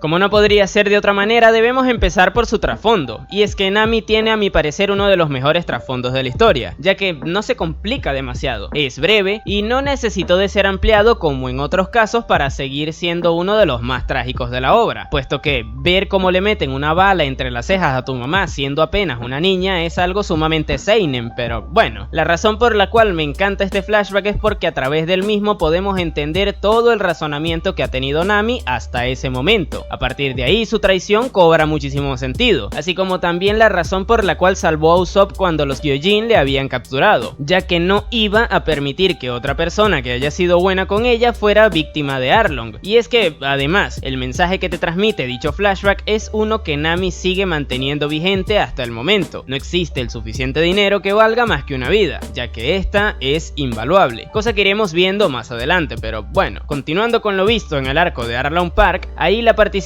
del personaje me parece brutal, puesto que a pesar de que podría considerársele como una doncella en apuros, realmente nunca lo fue, ya que previo a llegar a ese punto cargó con la responsabilidad de liberar toda su villa completamente sola, y no es hasta recibir la traición por parte de Arlong que realmente necesitó de la ayuda del resto para lograrlo. Ella siempre cumplió, y al final el mensaje que te deja el arco de que debes permitir que la gente a la que le importas te ayude con tu carga, se transmite a la perfección sin ponerle a ella como a alguien débil, puesto que, como dije, pasó toda su juventud buscando el dinero para comprarle la villa a Arlong y así poder liberar a su gente, y eso no lo hace a alguien débil, más bien todo lo contrario. Sin embargo, eso no quita que el personaje se mantuviera siendo débil en combate a comparación del resto de sus compañeros que lograron salir victoriosos en sus enfrentamientos contra los Gyojin, pero ella no se iba a quedar atrás, por lo que previo al siguiente arco de combate vemos cómo esta evoluciona y pasa de ser esa chica que prefiere dejarle el trabajo sucio al resto a ser alguien que toma cartas en el asunto cuando se le necesita. Esto lo vemos cuando le pide a Usopp que le cree una herramienta que le ayude a pelear contra los agentes del Baroque Works, naciendo así el Clima Attack, con el cual derrotó a Miss Doublefinger, demostrando así que si hay que luchar, ella también lo hará, a pesar de que este no sea su rol principal. Pero ya que mencioné esto, hablemos también de lo importante que ha sido su rol de navegante dentro de la tripulación, puesto que de no haber sido por ella, los sombreros de paja no hubieran podido salir del East Blue, de la misma forma en que, al estar en la Grand Line, fue gracias a Nami que lograron acceder a lugares bastante recónditos como la Isla del Cielo, o también a la Isla Gyojin. Todo esto gracias a tenerle de navegante, puesto que sus conocimientos fueron indispensables para llegar a estos lugares. Pero no nos adelantemos a lo de la Isla Gyojin, puesto que aún nos quedan cosas por mencionar de la siguiente etapa de la historia, como lo ocurrido en Water 7, lugar en donde se construye la problemática de Usopp dejando la banda luego de que los miembros de la Franky Family le dieran una paliza y le robaran parte del dinero que había recaudado la banda para reparar el Merry. Aquí es uno de los puntos en donde se mantiene lo que les mencioné del mensaje que nos dejó el flashback de Belemer, por lo que Nami, quien fue la primera en encontrar a su amigo bastante malherido, no se preocupó por el dinero que les robaron, lo hizo por la condición en la que Usopp se encontraba, puesto que no existe el suficiente dinero que valga más que una vida, ya que esta es invaluable. Sin embargo, luego de esto sí se podría decir que su papel en el arco pasó bastante más desapercibido si lo comparamos con los que desempeñaron Zoro y Sanji, pero también es una realidad que fue ella quien volvió a encaminar a la luz a una tripulación que se encontraba sin rumbo luego de ser derrotados por el CP9. Fue Nami quien se encargó de explicarle toda la situación a Iceberg, haciéndole entrar en razón y transformándole en un aliado, de la misma forma en la que fue ella quien se encargó de llevarles el mensaje al resto del paradero de Robin. Esto demuestra que sin tener la necesidad de llevarse todos los focos en la tarima, es un personaje que actúa en la misma y que resuelve problemas que van presentándose en la trama, pasando más desapercibido quizás, pero actuando, que es lo que realmente importa. No obstante, su momento de brillar llegaría en el momento en el que afrontaron el desafío de asaltar Enies Lobby. Hasta ese punto, el único enfrentamiento resaltante que había tenido el personaje fue contra Miss Doublefinger, quien se dirigió hacia donde ella estaba y por ende no le quedó de otra más que defenderse. Pero aquí la cosa cambiaría, puesto que ahora le tocaría ser quien defendiera a uno de sus compañeros. Sanji no pudo hacer absolutamente nada contra Khalifa, y aunque la agente superara en todos los aspectos de combate a la navegante, esta última no esperó a que le obligaran a enfrentarla, ya que fue ella sola quien se ofreció a ocupar el puesto del cocinero en ese enfrentamiento. Es por esta razón que no entiendo por qué la gente hace tanto énfasis en una supuesta cobardía que daña al personaje. Ciertamente ser miedosa es una de sus características intrínsecas,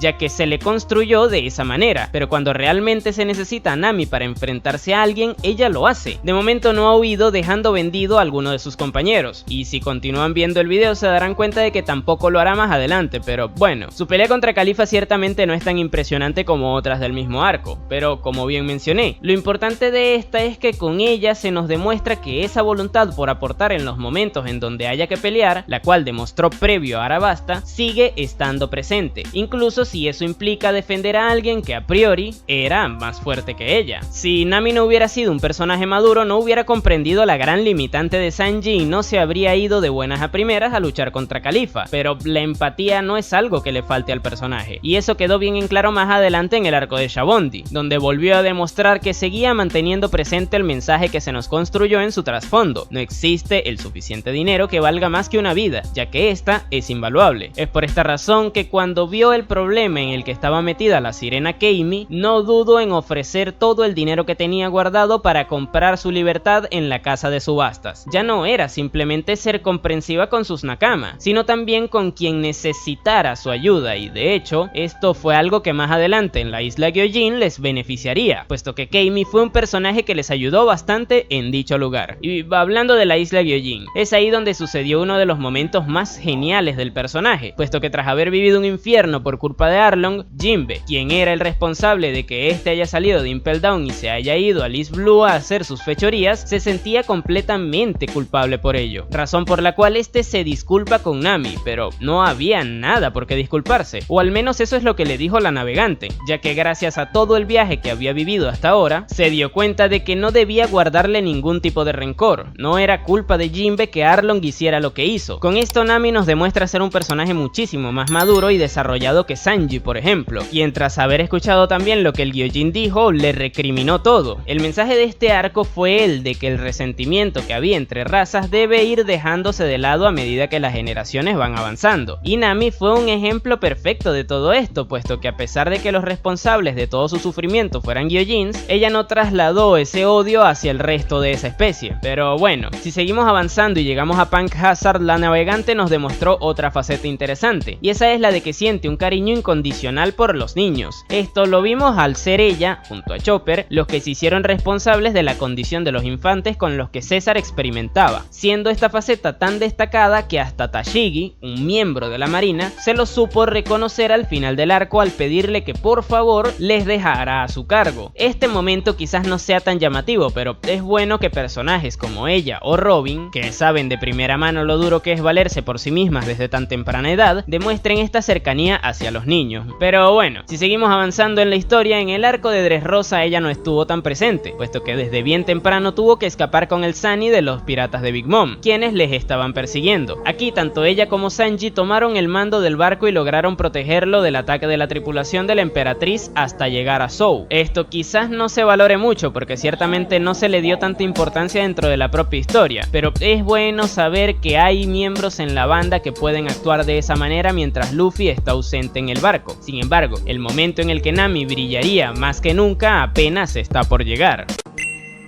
Luego de que en Zou la banda se reuniera y replantearan sus objetivos, estos se dividieron en dos equipos, siendo el de Luffy en el que Nami estaba presente. Ahí quedó bien en claro que el personaje estaría a la altura de lo que se necesitara de ella, aunque tuviera que ocupar el puesto de vicecapitana. Y esto es algo que no me cansaré de decirlo. Ningún otro Mugiwara estuvo tan cerca de ocupar ese puesto como Nami lo estuvo en Whole Cake, ya que ahí apoyó a Luffy en todo lo que necesitó. Si Luffy necesitaba ayuda para luchar contra alguien, Nami iba a estar presente. Y esto no es algo que me estoy inventando, puesto que en su enfrentamiento contra Cracker, ella le ayudó lo suficiente como para poder decir que sin Nami, igual Luffy no hubiera podido contra el comandante Dulce. De la misma forma, luego de que Sanji les rechazara cuando le encontraron, ella se quedó junto a su capitán, a pesar de que eso implicara que tuvieran que enfrentarse a la mayoría de los piratas dulces estando solos. En ese momento Nami tenía la opción de ir a buscar otra alternativa, ya que el propio Luffy se lo sugirió, pero prefirió mantenerse junto a su capitán, y esto es algo que ningún personaje completamente miedoso haría, por lo que aquí quedaría en evidencia lo que dije anteriormente: cuando alguien de la banda necesita a Nami, esta jamás lo dejará vendido, aunque su integridad física se vea perjudicada. Pero volviendo a su rol de vicecapitán, luego de que se interrumpiera la boda y estos intentaran escapar de Whole Cake, Luffy se vio en la obligación de enfrentar a Katakuri, y en su ausencia fue la navegante quien mantuvo la tripulación en pie mientras intentaban escapar de Big Mom y del resto de sus piratas. Fue ella quien entendió el mensaje de Luffy y rompió todos los los espejos del barco, así como también fue ella quien guió al mismo para que éste pudiera escapar del lugar. Pero seguramente esto no lo llegarán a comprender nunca los fanboys de Zoro, que se creen que un vicecapitán solamente debe ser fuerte. Ya con todo esto nos queda bien en claro que Nami es un personaje sumamente versátil dentro de la tripulación, la cual también ha tenido un desarrollo interesante a lo largo de su viaje, y que además se ha mantenido siendo consecuente con el mensaje que nos transmite el autor a través de su premisa. Sin embargo, hasta este punto muchos dirán que igual le falta un poco de agallas, y para demostrarles que no es el caso toca avanzar al arco de Wano, más específicamente a la guerra de Onigashima, lugar en donde a pesar de tener a un oficial de los piratas bestia que era abismalmente más fuerte que ella, esta tuvo el atrevimiento de decirle en su cara que Luffy sería el futuro rey de los piratas. Al igual que su madre no negó lo que más quería en ese mundo teniendo el peligro al frente de ella, Nami tampoco negaría una de las cosas en las cuales más cree en la actualidad, el sueño de su capitán. Hubiera sido mucho más fácil haberle seguido la corriente a Ulti y mentirle diciéndole que Kaido era quien se quedaría con ese puesto, pero eso es algo que haría un personaje sin agallas, y a Nami esto le sobra, cosa que quedó extremadamente clara cuando, teniendo a Kaido al frente diciéndole que le había puesto fin a la vida de Luffy, esta decidió confrontarlo. Y aquí muchos me dirán que esto no valió de nada porque tuvo que ser salvada por Marco, pero entre todos los que ahí se encontraban, así como lo hicieron Sanji y Zoro en la derrota que este tuvo previamente, ella demostró que confiaba ciegamente en el sombrero de paja, marcando la diferencia entre todas las reacciones que hubieron, a pesar de que su vida corriera peligro por haberlo hecho. Yo no sé qué concepto tienen de cobardía los que dicen que Nami peca de ello, porque a mi parecer parársele al frente a un emperador para contradecirle no es algo que concuerda con esto.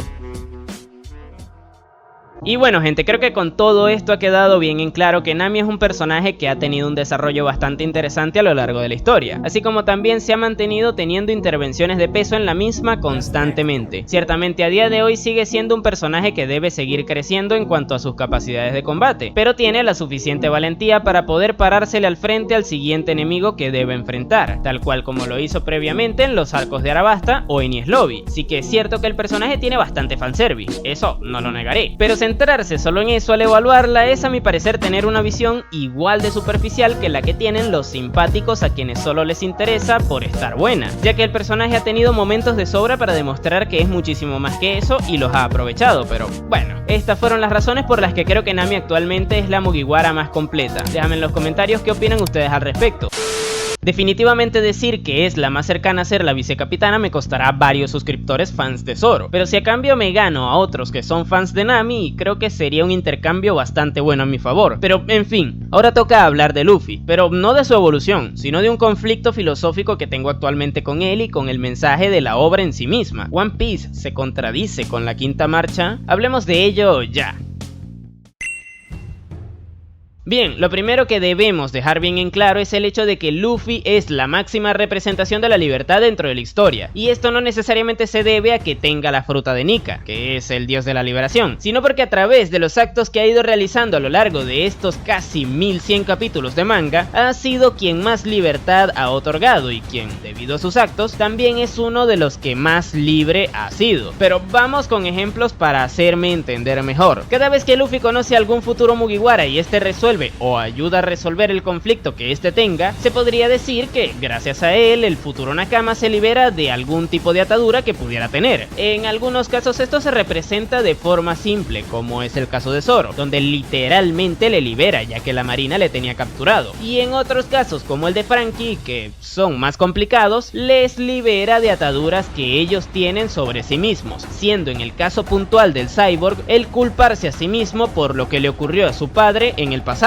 Y podría seguir dándoles ejemplos con el resto, pero creo que con esto quedó bien clara la idea. Luffy de alguna u otra manera le otorga o ha sido partícipe de la obtención de la libertad de sus Nakama, así como también de los conflictos que se resuelven gracias a que este intervenga. Casos como el de Skypiea o el de Wano son bastante evidentes, puesto que este derrota a villanos que ocupan el puesto de dictadores dentro del lugar en donde se establecen, dictadores que representan lo contrario a la libertad obviamente. Sin embargo, en otros otros la cosa se pone un poco más difusa, puesto que a veces vivir en una mentira también nos quita libertad, y prueba de ello es el Arco de Arabasta, lugar en donde todos sus habitantes creían que ejercían su libertad al posicionarse en cualquiera de los dos bandos de la guerra civil que ahí hubo hace 2 años atrás dentro de la historia. Los rebeldes buscaban derrocar al gobierno, pero la razón por la cual querían hacerlo era una simple mentira ideada por Crocodile, y es por esta razón que tras la derrota de este último, la guerra civil se detiene, puesto que la situación se aclaró, liberando así al pueblo de Arabasta de la ignorancia que le llevó a entrar en el conflicto. O también están casos como el de Whole Cake, donde Katakuri se dio cuenta que no todas las personas a las que defendió merecían recibir ese beneficio de su parte, y todo esto gracias a haberse enfrentado a Luffy. De alguna u otra manera el personaje otorga libertad llevando la fruta de la liberación, pero ¿por qué razón digo que no es libre?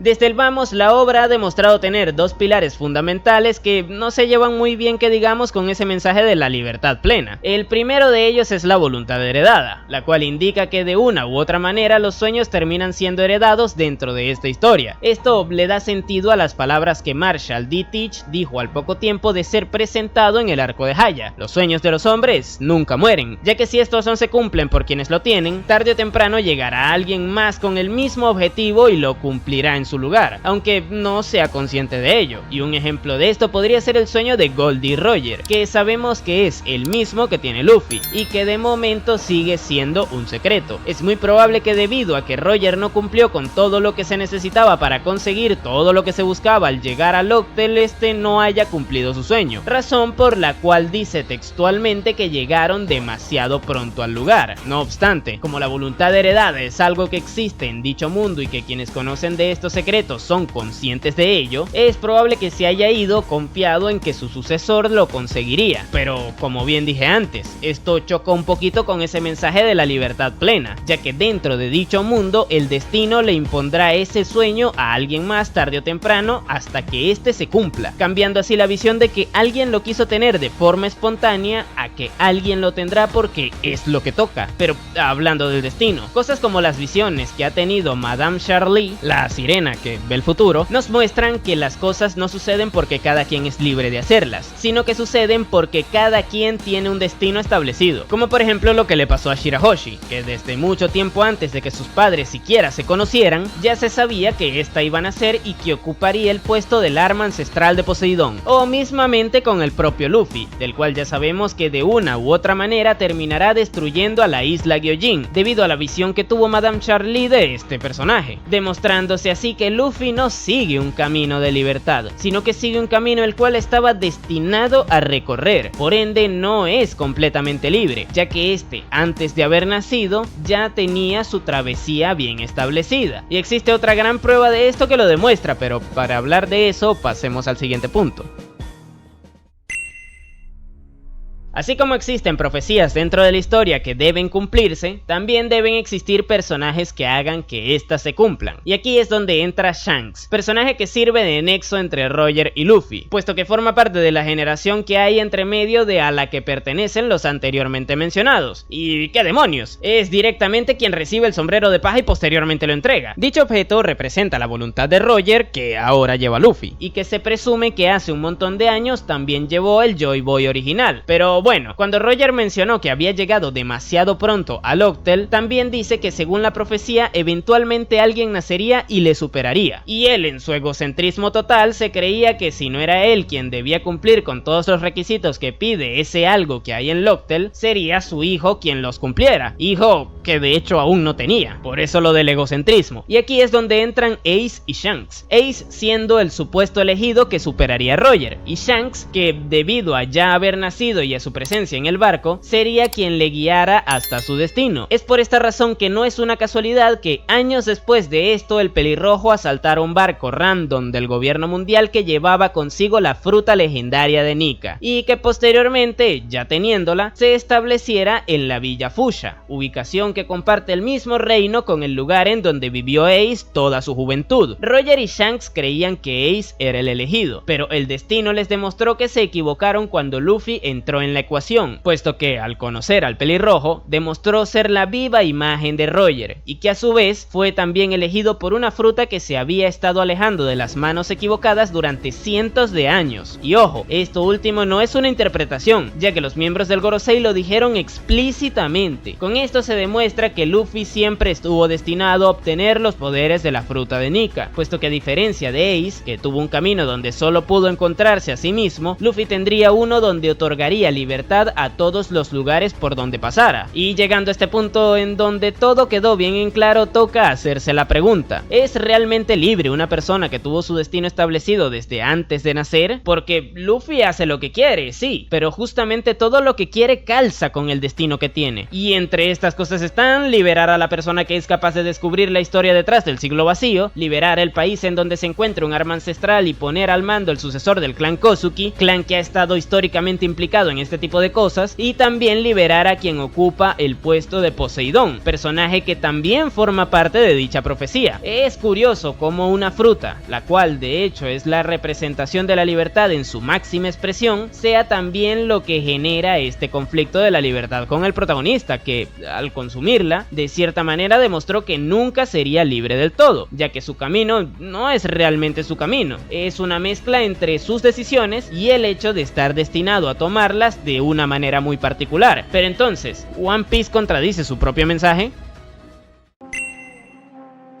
De momento es demasiado pronto como para afirmar que One Piece se contradice a sí misma, ya que la forma en la que el autor quiere dar el mensaje a través de su historia está incompleta. No sabemos si habrá un punto en el que Luffy pueda salir de ese camino preestablecido por Shanks y Roger, o si dicho conflicto se ponga sobre la mesa y se resuelva al abordarlo de alguna u otra manera. Pero lo que sí es un hecho es que todo esto no es algo que Oda se haya inventado desde que Luffy despertara su fruta, puesto que desde la etapa temprana de la historia se han dejado pequeños guiños a la existencia de la fruta del dios del sol y a sus efectos, así como también un panel del manga que representa perfectamente todo este debate filosófico de la libertad, el cual podemos encontrar en la página final del capítulo 96 del manga, donde Woodslap, el alcalde de Villa Fushia, se pregunta a sí mismo luego de ver la primera recompensa que obtiene Luffy si este es un sueño o si es su destino, siendo el sueño la representación de la libertad para conseguirlo, y bueno, su destino creo que tampoco hay que explicar demasiado a lo que se refiere. Como dato curioso, es en ese mismo capítulo cuando el encargado de hacer que la profecía se cumpla también se entera de los frutos de sus acciones, siendo un posible rol antagónico que este pueda haber tenido desde siempre, algo que de momento tampoco se pueda descartar del todo. Si a eso le sumamos que Luffy nunca ha representado esa figura de héroe que se crea a sí mismo saliendo de la nada, puesto que desde siempre fue el nieto de Garp e hijo de Dragon, personajes extremadamente importantes de la historia, además de que nunca tuvo problemas al principio de la misma, ya que era uno de los personajes más fuertes del East Blue desde que emprendió su viaje, solo que no era conocido. Con estas características debemos descartar que su figura sea la de un héroe que representa el esfuerzo y la dedicación, como lo fue Naruto en su momento y que terminó contradiciendo su propio mensaje al terminar siendo parte de una profecía. En el caso de Luffy esto no es tan así, ya que este se nos plantea como alguien especial desde el vamos, pero bueno, creo que quedó un video bastante interesante acerca de la problemática que existe actualmente con Luffy y todo esto del destino y la fruta de la libertad, y que quede bien en claro, esto no tiene por qué ser algo que dañe el mensaje de la obra, porque como mencioné en el último punto, todo indica que desde el vamos el autor era consciente de que tarde o temprano esta problemática se generaría dentro de la misma, por lo que es un hecho que tendremos una explicación al respecto, o bueno, al menos eso es lo que me gustaría pensar. Ahora, que sea o no convincente es otra cosa, pero para poder debatir esto último se necesita que la misma aparezca dentro de la historia y eso de momento no ha ocurrido. Pero en fin.